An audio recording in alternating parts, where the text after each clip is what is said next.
Muy buenos días, queridos seguidores. Esta es una edición más de su programa Zona Franca, donde tratamos los temas más álgidos, más cuestionables en términos de corrupción, sin temor a que caiga quien caiga, finalmente también tenga que asumir su responsabilidad ante las autoridades y pueda finalmente haber un cambio para nuestro país.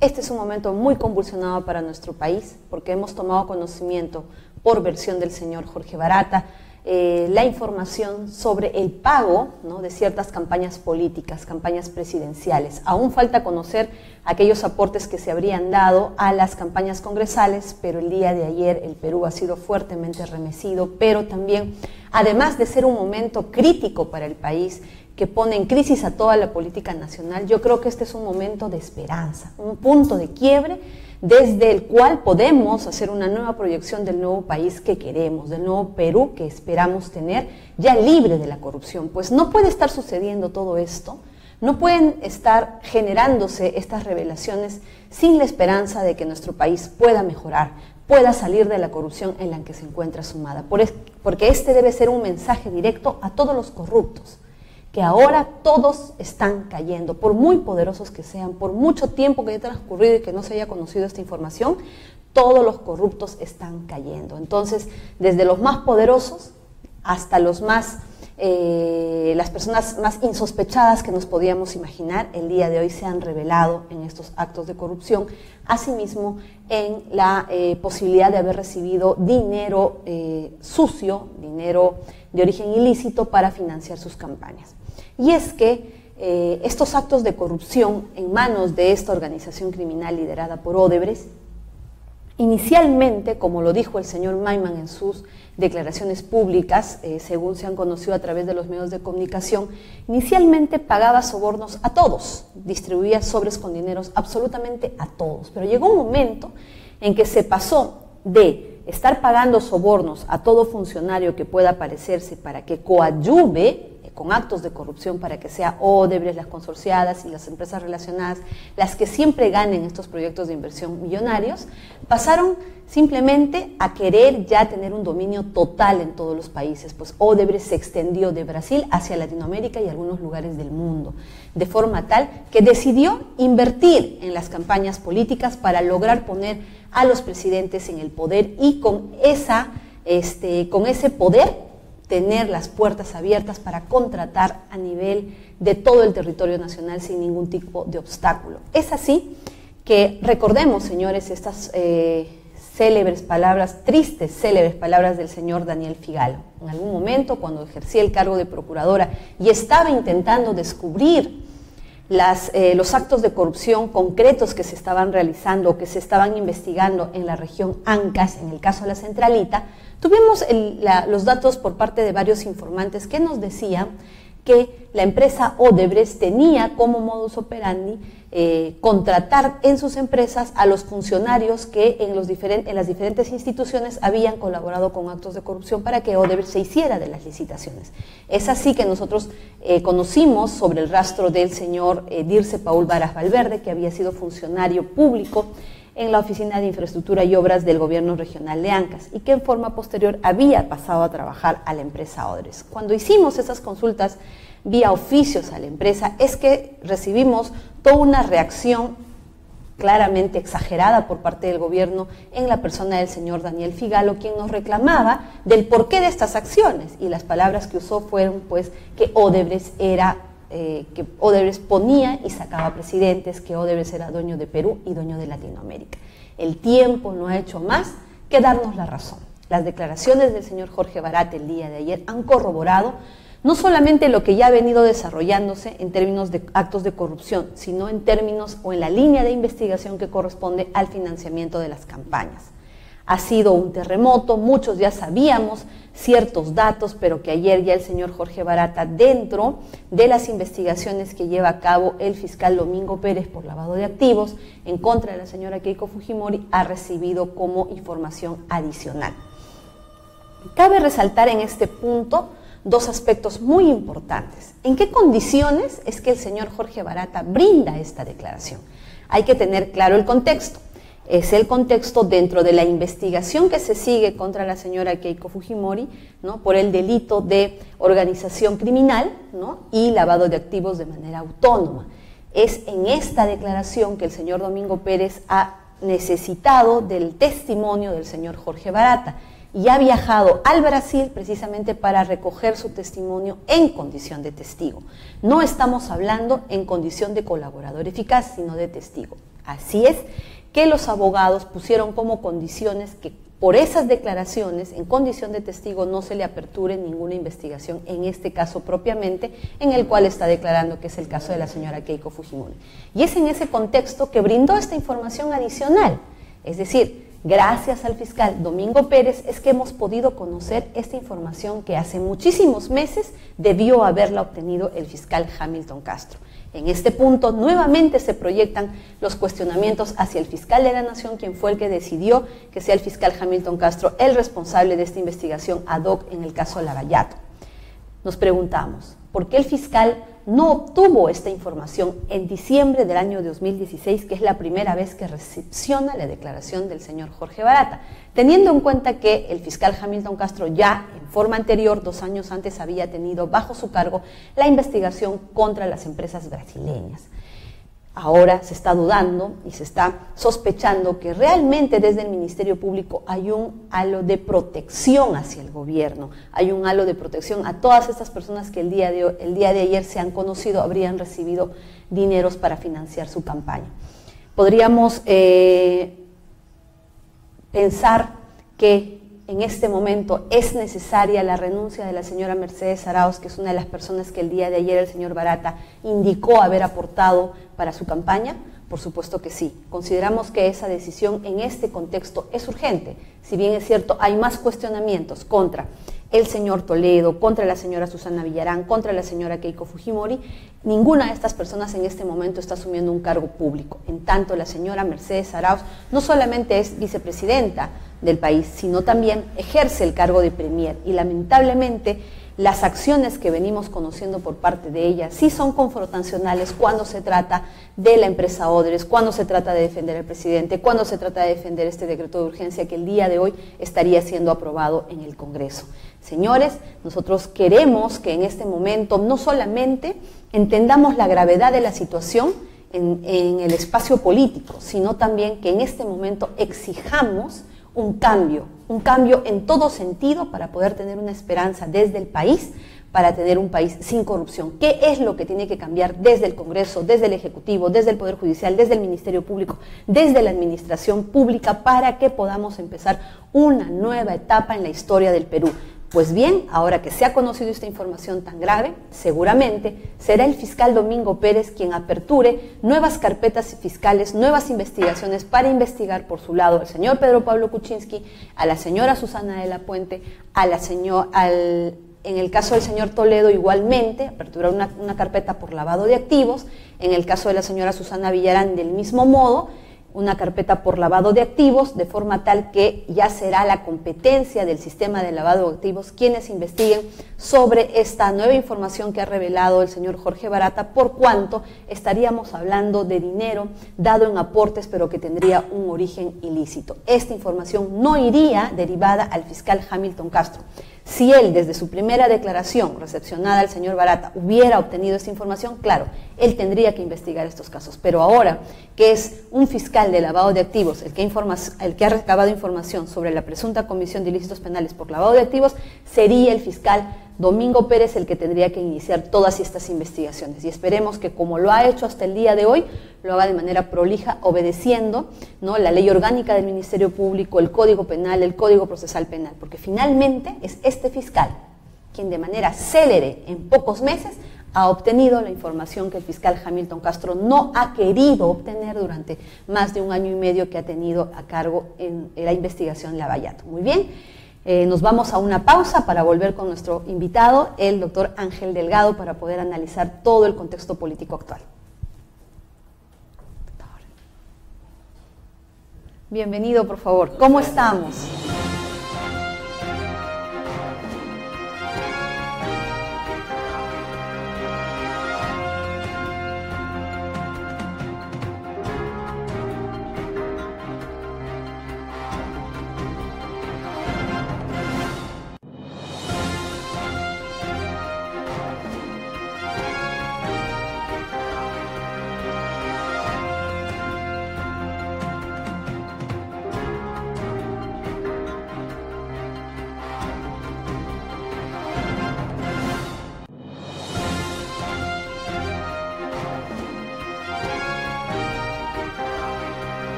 A nuestros seguidores, continuamos con la segunda parte de nuestro programa.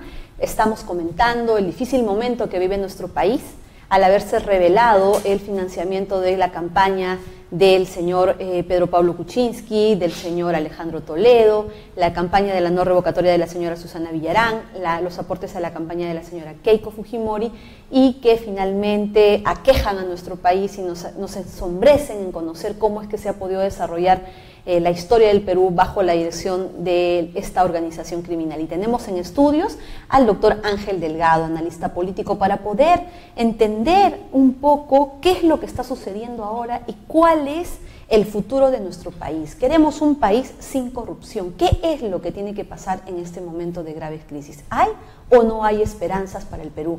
¿Vamos a mejorar o esta situación aún puede empeorar? Muy buenos días, doctor Delgado. Días, muchas gracias. Muy agradecido, gracias por acompañarnos. ¿Qué opinión le merece? ¿Cuáles son sus impresiones como peruano? Consternado como todo el país por estos hechos que se veían venir, pero claro, cuando ya se ponen en blanco y negro y uno escucha las declaraciones, uno no termina de impresionarse, porque está revelando la ligereza como se han manejado las campañas políticas y los pocos escrúpulos de los políticos y los responsables de campañas que para financiar la suya no prevén, no tienen la diligencia suficiente para determinar la naturaleza de los fondos y ahora están en un embrollo gigantesco. Es verdad que el sistema legal peruano de financiamiento privado de campañas hace que los aportes sean una práctica generalizada y común aquí y en otras partes del mundo, y también es verdad de que la recepción de un aporte en una campaña podría tener un régimen normal, natural. Sin embargo, aquí el problema está que se vincula al delito de lavado de activos, o sea que la fuente de esta donación, de este aporte, es ilícita. Ahora, eso lo hemos sabido ahora con toda claridad, porque Odebrecht era una fábrica de corrupción permanente. Que el año 2011 en la campaña se sabía, no, y eso es un tema relativo que será motivo de una acreditación del trabajo del Ministerio Público.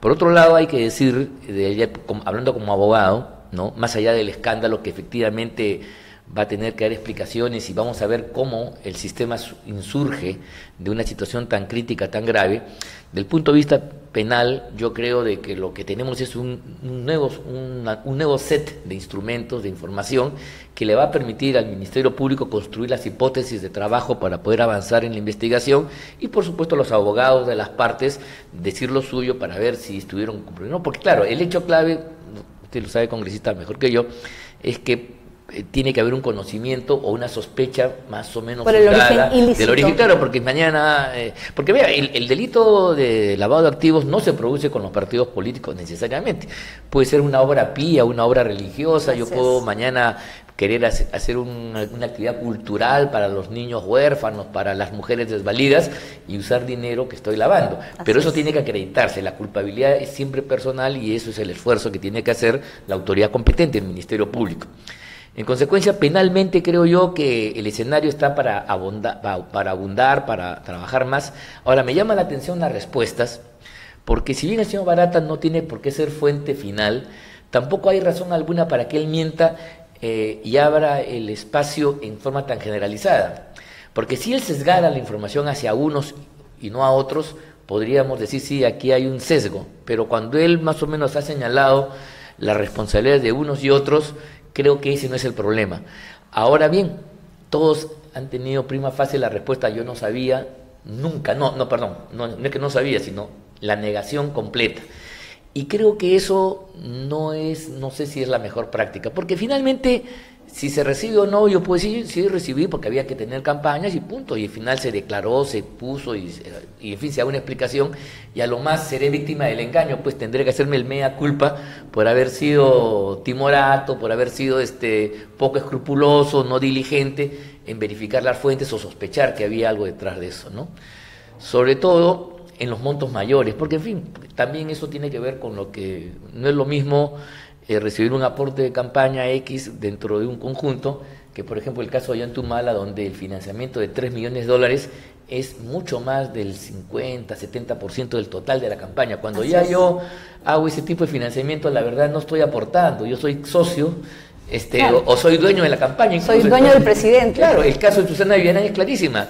Y usted lo ha dicho con toda claridad. Ahí ella recibe 2, 3 millones, pero lo hace después de haber firmado semanas antes nomás los contratos, incrementando a OAS 10 años más y eliminando el corredor vial que correspondía en el contrato original, y 2, dándole a Odebrecht, a Rutas de Lima, por 30 años. Eso se hace en febrero, y en marzo están llegando estos aportes, que según el economista Juan Mendoza, dice que estaban proyectados a tener una utilidad de $2.000 millones. Así es. Entonces, si esa es la utilidad que iban a tener, la ganancia, que hayan dado 2, 3, 4, 5, 6, 7, pero estamos hablando de centavos, claro, ¿sí o no? Así son de centavos. Además, yo tengo la impresión que la defensa de la revocatoria no era Susana Villarán, era la defensa de sus contratos. Así es. Por supuesto. Era el pretexto, pero ahí el compromiso de ella es bastante grave, y yo no sé por qué ahí, tengo siempre la pregunta que comparto con otros analistas, por qué ahí hay un tratamiento que aparentemente, no sé si está trabajando el Ministerio Público con la diligencia del caso, pero las medidas son mucho más, porque ahí ella era funcionaria, y además es ostensible. El 10 de febrero del año 13, se firmó el contrato de Rutas de Lima. Ella lo anunció todavía, yo recuerdo perfectamente, como que eso iba a transformar Lima, que era la gran revolución. Era la revolución del transporte. Porque la gran inversión, ¿no? Y 15, 20 días, un mes, está recibiendo el aporte de $2 millones. Y unas semanas atrás había firmado la extensión del contrato con OAS.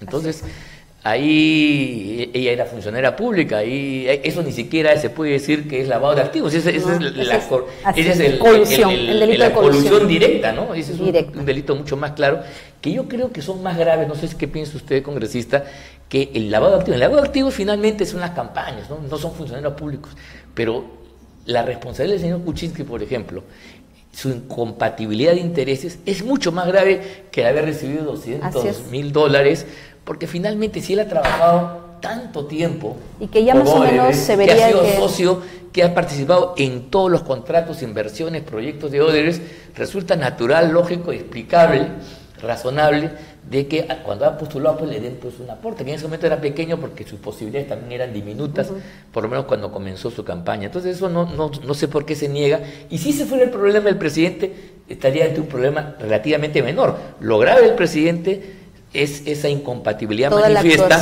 así es, donde él era el que preparaba, el que diseñaba los estudios, levantaba los recursos, y luego como funcionario aprobaba, revisaba esos documentos, hacía que Odebrecht gane los concursos, y luego terminaba firmando contratos que además han sido definidos como leoninos, como contratos que generan sobreganancias, justamente a partir de los diseños financieros. O sea, Kuczynski no es la persona que recibía, como los políticos normales, una coima, toma tú esto y chao, sino él era parte de la operación, ¿no? Y en este contexto, graves cuestionamientos al señor Pedro Pablo Kuczynski, que prácticamente lo ponen en una posición de haber sido parte de esta organización. Él ha sido parte, yo creo que esa es la definición. Por eso él no necesitaba recibir de la Caja 2. De la Caja 2. Porque él era parte de la operación. Y además, mire, si como por ejemplo Rutas de Lima, que hemos tenido oportunidad de revisar el contrato, es un contrato pero absolutamente infernal. ¿Cómo se puede haber suscrito cláusulas que diga que si la gente no quiere protesta, la municipalidad tiene que pagar el peaje? Esa es una cláusula que un funcionario en su sano juicio, no lo puede por hacer. temor, no lo hace. Lo han hecho porque se sentían impunes, evidentemente. Totalmente.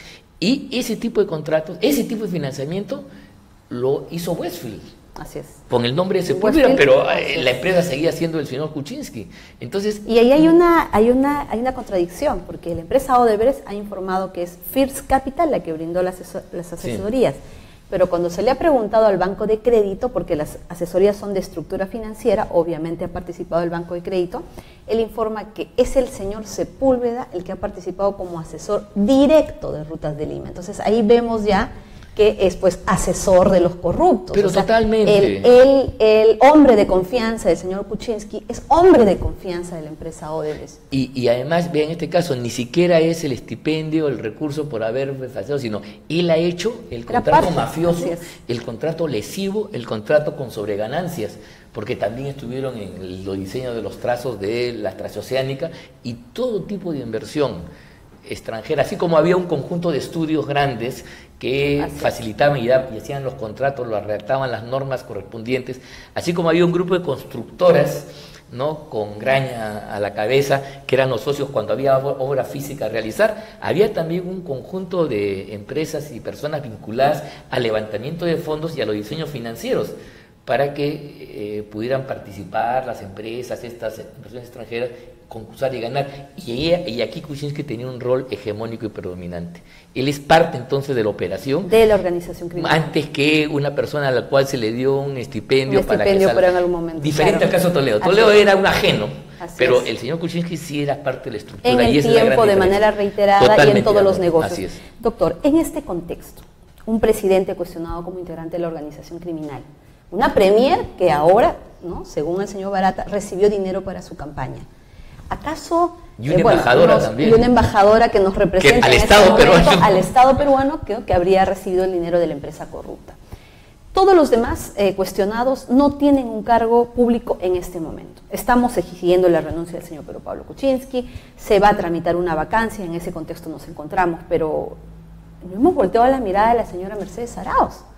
O sea, tenemos a una persona solventada por la empresa Odebrecht en un cargo fundamental. ¿Acaso en este instante no se hace urgente la renuncia de la señora Mercedes Arauz por ética, por decencia, mientras se somete a las investigaciones? La renuncia política no implica reconocimiento de una imputabilidad criminal, pero cuando uno está metido en un escándalo y uno tiene respeto a la cosa pública y al país, se pone de lado para justamente no seguir contaminando la gestión pública, o en el caso de Susana de la Puente, la representación nacional que ella tiene a nombre del Estado peruano en Inglaterra, ni más ni menos, en Londres.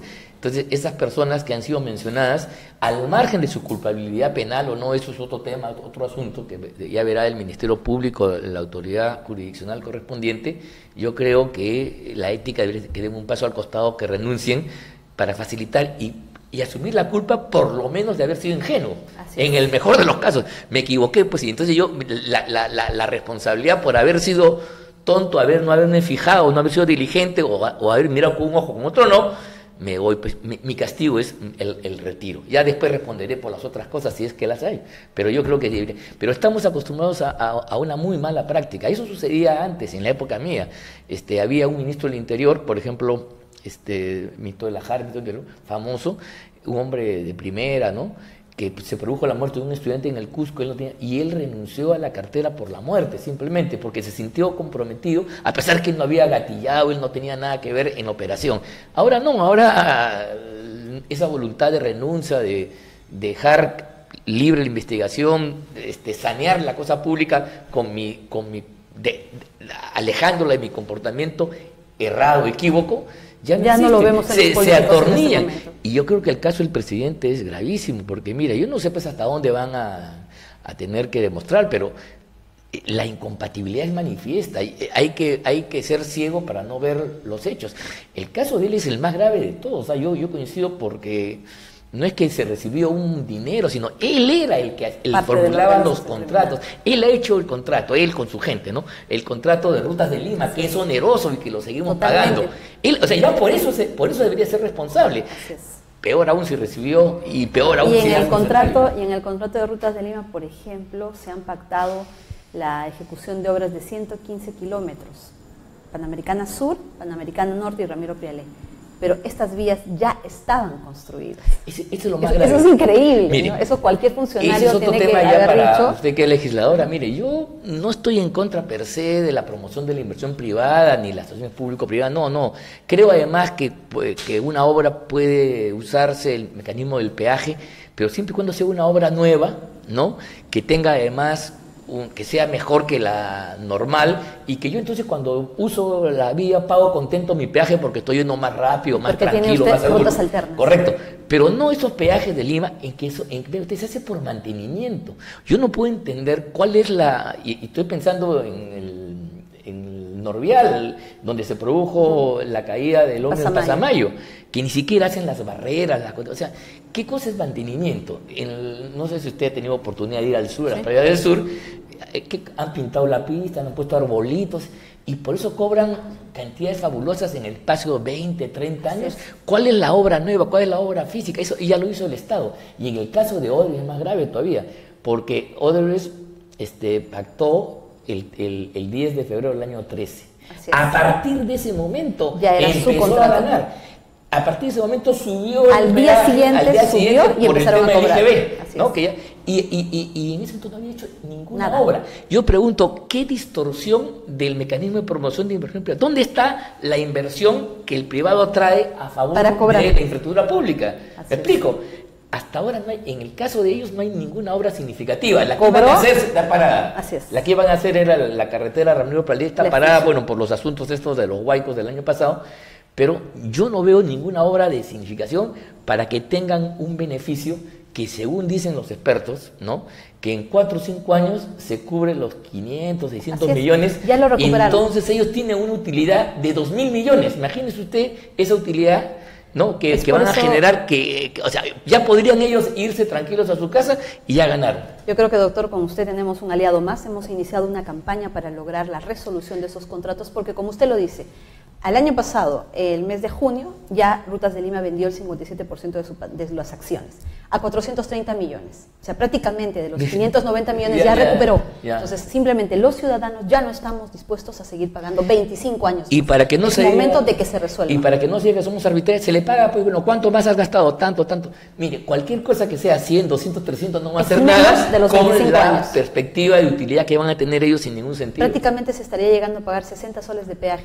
Por eso, pues, es una barbaridad. Imagínese, es una barbaridad. Es increíble. Yo sí y eso lo hicieron precisamente ese tipo de peajes que no construyen dinero. obras nuevas y que son de mantenimiento son una estafa gigantesca. Además, el Estado no puede tener un sistema de mantenimiento de vías y tener una pequeña empresita de ella que apenas ve una rajadura en la pista, la trata, o si no, bueno, hace una operación para sanear una parte de bloque. Eso es normal y pagamos nuestro peaje por eso, pero no en la forma que tiene. Este tipo de contratos tienen además la famosa, en el caso de Transoceánica, estos fondos de compensación, ¿no? Claro, porque si se pagara con la operación del peaje, bueno, ya pues se pagó con el peaje, ya el dinero, no hay dinero nuevo del Estado. Pero como no alcanza, en el caso del el flujo Estado tiene que... es tan pequeño, tan reducido, ¿no? Entonces la diferencia la asume el erario público. Nosotros seguimos pagándole a Odebrecht, en este caso, por 30 años, ¿no?, el tiempo que va a dar, con lo cual su ganancia es súper fabulosa y no responde ni siquiera a la necesidad del propio tránsito de pasajeros. Estando hipotecados en este tipo de contratos, doctor, ¿el futuro del Perú no se ve? No, es muy negro, ¿verdad? Es muy negro, es muy negro. La verdadera lectura, porque recién se está conociendo el perjuicio que se va a causar ahora y para el futuro, no estaríamos pensando en un país que va a progresar, que va a salir de la extrema pobreza, sino que más bien se va a tornarse precario y cada vez más difícil y cada vez caer en pobreza y luego en una pobreza extrema. Estamos dejándole un país muy duro para nuestros hijos, nuestros nietos, nuestros sucesores, por un lado, y por otro lado vamos a celebrar el bicentenario, que debía ser una fecha epónima, significa sin la revolución social de las pistas en Lima, sin la revolución social de las carreteras en el Perú. De caos, de descomposición moral absoluta. O sea, como si la república, la promesa que decía Basadre, la vía republicana, nosotros sabemos si nos ha hecho trizas. O sea, estamos llegando en los peores momentos a los 200 años. Y eso sí me parece muy grave. Y ve usted, estamos ante una corrupción de nuevo tipo, porque la que hemos visto hace unos años atrás era la de los audaces, pero así sin recursos y sin plata, que ganaban una licitación porque tenían un pariente, un amigo, te hacía ganar y luego te daban adelante y luego desaparecías y dejabas un hueco, un problema. No, esta gente que está detrás son gente que tiene calificaciones, técnicas, tienen posgrados, PhD, son expertos en el campo del derecho, en esta cosa de la república, son expertos en el campo de las construcciones, expertos en el campo de las finanzas. Entonces, ¿cómo es posible que esa clase tecnocrática, que está llamada inclusive a sustituir a los políticos, tenga un comportamiento tan deplorable? Yo digo además a lo más grave, que son ellos los principales responsables, porque a veces los políticos son utilizados. Tú no sabes el asunto, yo te doy. En el caso de Mal era clarísimo. Lo manejaban este grupo de tecnócratas y le hacían firmar las cosas que ellos querían porque ni siquiera hoy día la calidad de los políticos es tan grave que no tienen capacidad de plantear las cosas que ellos quieren. Yo, conversando con unos amigos, decía, en la época de los faraones, de grandes clanes autoritarios, ¿no? El sátrapa decía, yo quiero que me hagan mi pirámide, mi monumento. Y el arquitecto le decía, ahora hasta se ha perdido eso, ahora la pirámide, el monumento, el jardín, te lo hace la empresa que se viste de tecnocracia. Así es. Te dice qué es lo que necesitas. Ella te está diciendo tu plan, o sea, tú no puedes articular un plan, ya, ok, yo quiero esta pista. Ya, tú me la haces, yo no sé hacerla, pero yo quiero la pista porque quiero conectar esto con esto. Eso hemos perdido. Miren a dónde hemos llegado. Ellos son los que hacen los planes, porque la transoceánica era todo un diseño para juntar ambos océanos, era hacer que dos países que vivían de espalda ahora interconecten. Pura falacia, pura mentira. Un engaño sofisticado, pero engaño al fin y al cabo. Y eso entonces, implica, tiene que haber un cambio muy profundo, porque hoy día ya no es solamente los políticos de siempre los que han fracasado, hay que ponerle la puntería a esos abogados de primer nivel, muchos de ellos colegas nuestros, a esos ingenieros de primer nivel, colegas de otros, a esos economistas, financistas que son del top del país, que en lugar de pensar en el país, han hecho contratos de negocio para que una empresa todavía nos robe, pero no nos robe, sino haciendo obras que no tienen importancia, porque ojalá que hubieran sido pistas y edificaciones, colegios necesarios, ya bueno, estaríamos lamentando, pero estamos cosas que no van a servir, y tenemos varios de esos proyectos que no van a servir, como el petróleo, y vea usted cómo se hace, además también vea, mira, el tema es, ¿dónde está aquí el robo aquí? Está en dos momentos. Uno es el momento del financiamiento, o sea, esto cuando se hace con un financiamiento y luego va escalando, ya cuando uno está metido en el asunto ya no puede soltarlo, es como esas ofertas que uno le hacen, compre usted y después entra una lógica agiotista, de verdad. En el diseño también, o sea, nos plantean los diseños más estrambóticos y caros del mundo. En la línea 2 del tren metro, claro, ¿no? Sí. Es uno de los 4 proyectos en el mundo que tiene piloto automático. La pregunta, y tiene por supuesto profundidades de 50 metros cuando podría ir a nivel, o sea, en lugar de pensar un proyecto de acuerdo a necesidades, como hacemos nosotros, yo cuando quiero comprarme una ropa veo lo que me gusta, que sea bonita, pero que también esté a mi alcance. A nadie se me ocurre ponerme pues una ropa de $5,000, ¿sí o no? Menos un país, pero aquí nosotros, como no tenemos capacidad de decir lo que queremos, políticamente hablando, que nos venden los proyectos como ¿sabes qué? Como hacían los europeos, que le vendían a los indios baratijas, cristales, y a cambio de oro. Eso es lo que nos están haciendo, y eso es gravísimo, es un retroceso gigantesco en la propia estima del país y en su clase dirigente, por supuesto.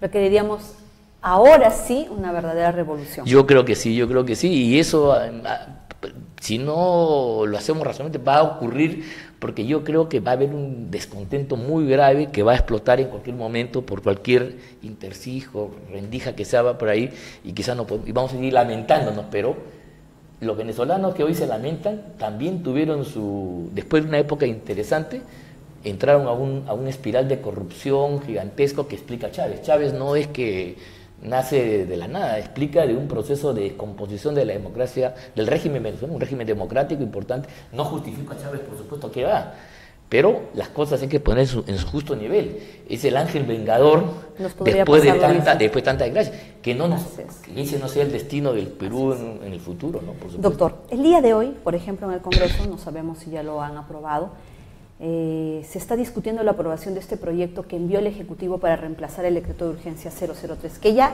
luego de todo lo que hemos opinado, se ha demostrado no sirvió para nada. Para nada, pues.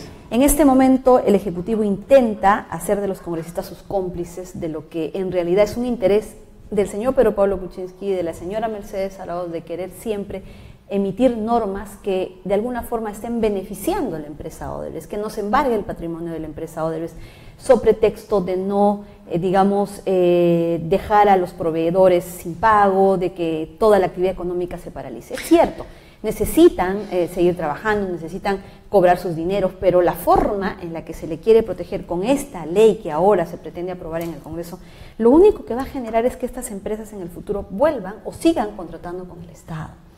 esta no sería una razón más como para que la señora Mercedes Arauz salga del cargo, el presidente Pedro Pablo salga del caso y en todo caso el señor Vizcarra, si es que asumiría el cargo, pueda darle una visión diferente, porque lamentablemente vemos circunstancias en las cuales comprometido el presidente, comprometida la premier y tenemos estos apuros, no por el país, las decisiones deberían obedecer.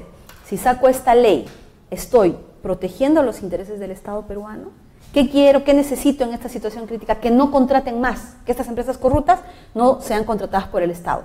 Es lógico sacar una ley que permita que estas empresas sigan siendo contratadas. No, mire, esta norma es rara porque si uno revisa la legislación preexistente, y ve los casos en los cuales ha habido quiebras de empresas, problemas de esta naturaleza, esto se resolvía con una intervención judicial, ¿correcto? Que hacía que el proceso productivo o el servicio caminara, ¿no? Y se iba sacando, se pagaba a los proveedores, a los trabajadores como corresponde, y se iba acumulando ese dinero para la reparación civil o para lo que corresponda. Pero en lugar de eso, se ha hecho pues un camino complicadísimo que en la práctica yo sí coincido de que ha servido para que las empresas se manejen en impunidad. Y no solamente eso, sino querer premiar en el futuro me parece ya un exceso que no tiene ningún tipo de compaginación con la realidad. Me parece que es una cosa... Lo cual sí sería coherente con esos cuestionamientos que hacemos, ¿no? Esto solo lo está haciendo un presidente que realmente pues obedece a Odebrecht y no obedece a los intereses del país. Un amigo mío me dijo una cosa cierta, mira, te dijo, aquí se hace a veces el sonso, el gracioso, pero él es como que está ganando tiempo para cerrar negocios, y así fue la palabra durísima, ¿no? Para terminar lo que está en marcha, entablar aquello nuevo que corresponde, y en el momento ya que vea que eso ya terminó, le dará pues alguna razón de salud, si irá, que renunciará, ¿no? Pero si hasta el día de hoy hemos conocido estos contratos leoninos, pero por eso, ¿cómo es que quedará el país? No, va a ser peor, pero, o sea, lo que quiere cerrar, no quiere irse ahora porque siente que la obra por la cual lo contrataron, digamos, esto es una metáfora, ¿no? En el origen tiene que cerrarla, tiene que cerrar esta llave, tiene que dictar una nueva ley que permita que otros sigan operando, que sus ganancias se sean respetadas, que los juicios pues pasen de costado, que 3, 4 paguen la culpa y los otros no. Entonces tengo yo que hay esa impresión, y con eso y con otras cosas más, igual chincheros, igual otro tipo de cosas que están ocurriendo que han ocurrido, o sea, terminar el tema por supuesto, del metro, que ellos han llamado destrabar. Este es un gobierno gracioso, no ha hecho ninguna obra nueva, ningún proyecto nuevo interesante. Ha destrabado lo que hizo el gobierno anterior. ¿Por qué? Porque la verdad, si usted se pone a analizar, y sería un buen trabajo congresista, analicemos desde la época del 90 el núcleo de viceministros, secretarios generales, jefes y asesores que han permanecido en todos los gobiernos. Esos no tienen bandera, cambian de aquí para allá, de agricultura me paso al interior, del interior me paso a salud, de salud a trabajo. Pero siempre están ahí cumpliendo un rol. Y están cumpliendo un rol, y claro, y tienen calificaciones, y tienen experiencia, por supuesto, pero eso no está al servicio del país. Del Estado. Así es, ese es el tema de fondo. Ahí sería bueno tener, y va a ver usted que hay demasiado nombre. El problema que tiene Kuczynski ahora es que hay demasiada gente que participó en el gobierno de Toledo y que hoy día tiene altísimo cargo de poder, no solo el presidente, mucha gente más. Entonces, claro, pues están haciendo algún tipo de influencia para que el Ministerio Público camine ralentizado, para que la investigación no sea pues rápida. No creo que le convenga mucho que Toledo venga. Mientras Toledo se demore más para venir, mejor, porque el día que Toledo venga se van a saber más cosas, y salvo que alguien crea que Toledo actuó en solitario, ¿no? Fue llanero solitario y no tuvo nadie que lo apoyó, no tuvo cómplices, ahí se van a saber otros nombres que podemos nosotros prever, porque son los que han estado permanentemente manejando la cosa pública en el país de hace mucho tiempo atrás, independientemente del presidente, independientemente de los parlamentos. Eso es lo más grave que hay que decir. Hay un gobierno de la tecnocracia, que es un gobierno soterrado, pero vigente, que desde el Ministerio de Economía habría que hacer esa línea de investigación. Ese es un bonito trabajo. Habría que hacer esa línea de investigación. Doctor, ¿acaso es momento de pensar ya en que el Ministerio Público necesita ser refundado? Toda la información que hemos conocido hasta hoy es información del pasado. ¿Acaso en todos estos años no existió el Ministerio Público? ¿Dónde estuvo el Ministerio Público? Es más, el cuestionamiento más inmediato que podemos hacer, ¿por qué nos enteramos hoy, en manos de un fiscal de lavado de activos, lo que debíamos habernos enterado en la primera declaración recepcionada por el fiscal Hamilton Castro, que es el responsable, el todopoderoso, puesto por el fiscal de la Nación?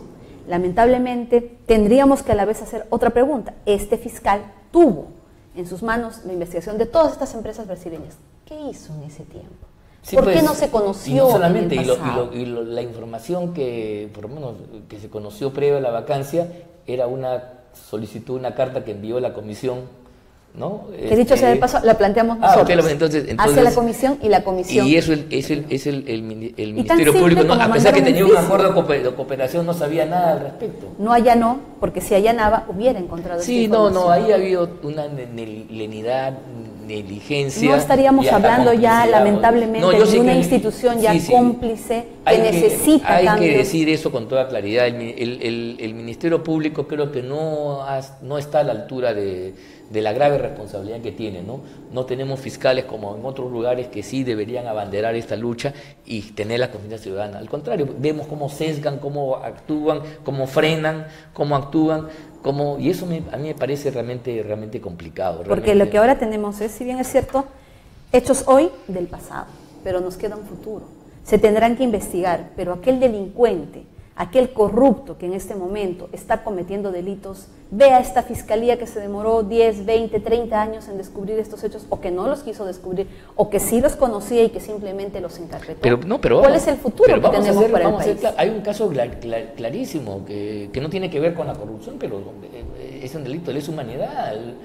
La complicidad de un grupo de fiscales y eventualmente jueces para haber tratado con mano de seda el caso Madre Mía.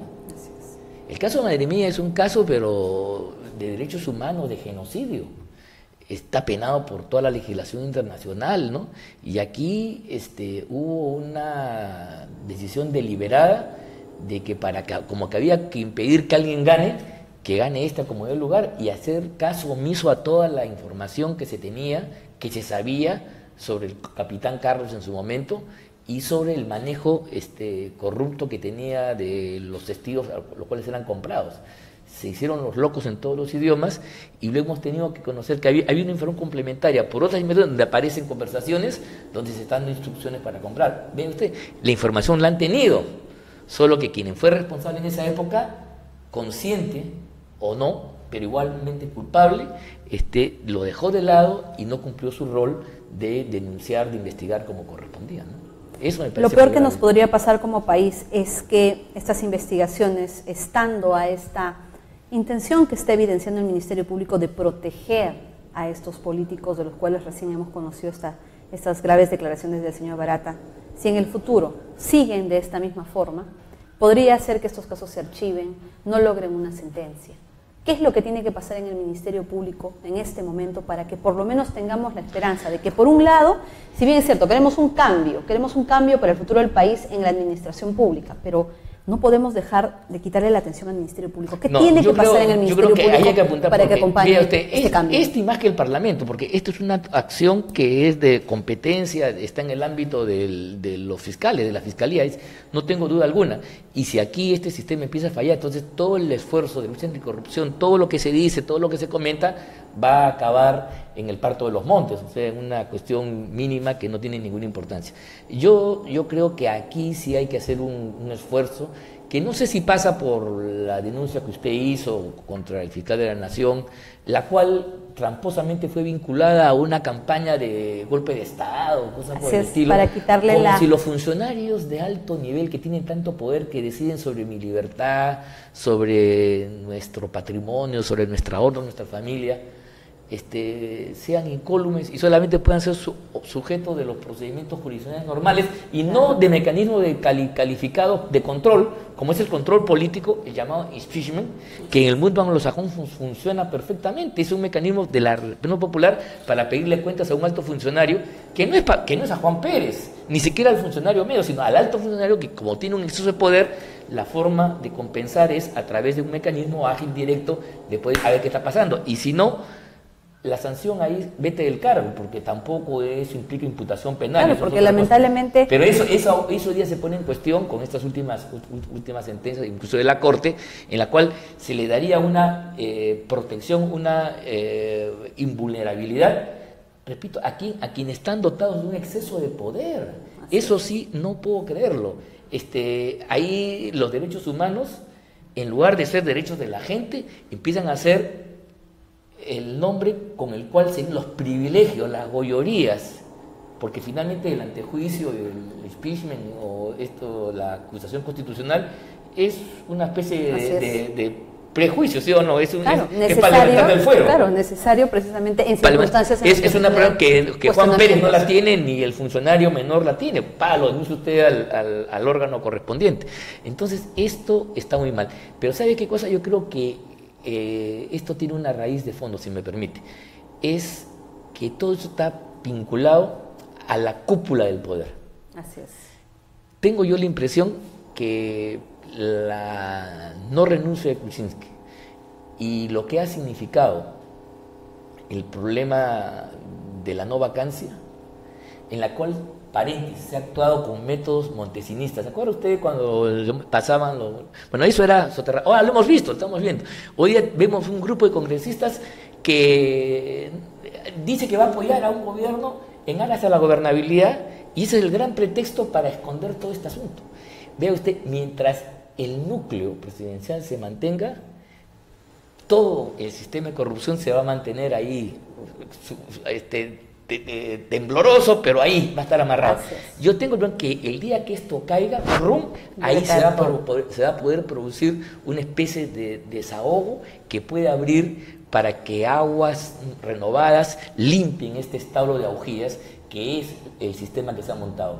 De ese punto de vista, la permanencia de Kuczynski también es la condición para la permanencia de un montón de corruptos que están enquistados en los aparatos del Estado y que, claro, en su permanencia, si eso cambiara, por lo menos tendríamos la esperanza de que las reglas cambiarían y entonces estos perderían protección y ahí siempre tendríamos un mejor escenario para eso. Pero es claro también... Ahí yo creo que está la clave del asunto. Lo que usted nos dice es importantísimo y que guarda relación directa con la omisión, el dejar de hacer por parte del fiscal Hamilton Castro, que ha permitido que no se sepa a nivel fiscal lo que se está conociendo por otros medios en relación al presidente Pedro Pablo Kuczynski. Pero aquí hay una persona responsable, hay alguien que puso a dedo. El fiscal Hamilton Castro no es el fiscal natural, no es al fiscal que le tocó la investigación por el turno, por la especialidad, no. A este fiscal lo puso el fiscal de la Nación. Y lo que estamos evidenciando día a día es que aquí hay un direccionamiento para no investigar,